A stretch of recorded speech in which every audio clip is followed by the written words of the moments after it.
அருள்மறை பதிவு செய்கிறது, கூவன்புசக்கும் வகிலிக்கும் நாராம், உங்களையும் உங்களுடைய குடும்பத்தாரையும் அந்த நரக நெருப்பிலிருந்து பாதுகாத்துக் கொள்ளுங்கள் என்பதாக அல்லாஹ்வுடைய அருள்மறை பதிவு செய்கிறதா இல்லையா?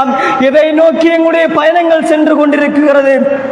அன்பார்ந்த இஸ்லாமிய உறவுகளே, அல்லாஹ்வுடைய நல்லடியார்களே, எங்களுடைய ஒவ்வொரு பயணமும் எதை நோக்கி சென்று கொண்டிருக்கிறது என்பதை ஒரு கணம் சிந்தித்து பாருங்கள். நாங்கள் ஒன்றை நினைவில் வைத்துக் கொள்ளுங்கள், எதை செய்ய முற்பட்டாலும், ஒரு நன்மையான விடயத்தை செய்ய நாடினாலும், ஒரு தீமையான விடயத்தை செய்ய நாடினாலும், எங்களுக்கு ஒரு மரணம் என்ற ஒன்று இருக்குகிறது என்பதை உங்களுடைய உள்ளத்திலே ஆழமாக பதித்துக் கொள்ளுங்கள்.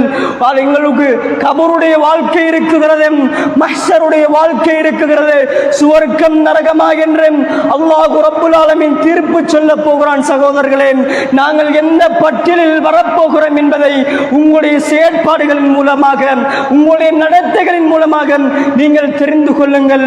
உங்களுடைய உள்ளத்தில் நீங்கள் எதை செய்ய முற்பட்டாலும் அந்த மரணத்தை உங்களுடைய கண்களுக்கு முன்னால் கொண்டு வாருங்கள். எனக்கு ஒரு மரணம் இருக்குகிறதே, நான் துலாம் இந்த உலகத்திலே வாழ்ந்து கொண்டிருக்கிறேனே, நான் வட்டியோடு இந்த உலகத்திலே வாழ்ந்து கொண்டிருக்கிறேனே, நான் போதையோடு இந்த உலகத்திலே வாழ்ந்து கொண்டிருக்கிறேனே, நான் யூதர்களின் கலாச்சாரங்களை என்னுடைய வாழ்க்கையில் நடைமுறைப்படுத்திக் கொண்டிருக்கிறேனே. அல்லாஹ் ரப்புல் ஆலமீன் எங்களுக்கு ஒரு சிறு தூக்கத்தை தந்திருக்கிறான், எங்களுக்கு ஒரு ஓய்வு நேரத்தை தந்திருக்கிறான். அந்த ஓய்வு நேரம் எங்களுடைய நிரந்தர நேரமானால் அந்த சிறிய தூக்கம் எங்களுடைய வாழ்நாளில் முற்றுப்பட்ட ஒரு தூக்கமானால் எந்த நிலைமையில் நாங்கள் மரணிக்குகிறோமோ அதே நிலைமையில் தான் எழுப்பப்பட போகிறோம். சகோதரர்களே, அதை நீங்கள் உங்களுடைய உள்ளத்தில் ஆழமாக பதித்துக் கொள்ளுங்கள்.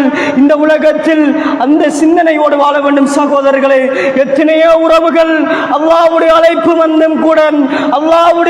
வந்தும் கூட தொழுகையிலே பராமுகமாக இருந்து கொண்டிருக்கிறார்களே, அந்த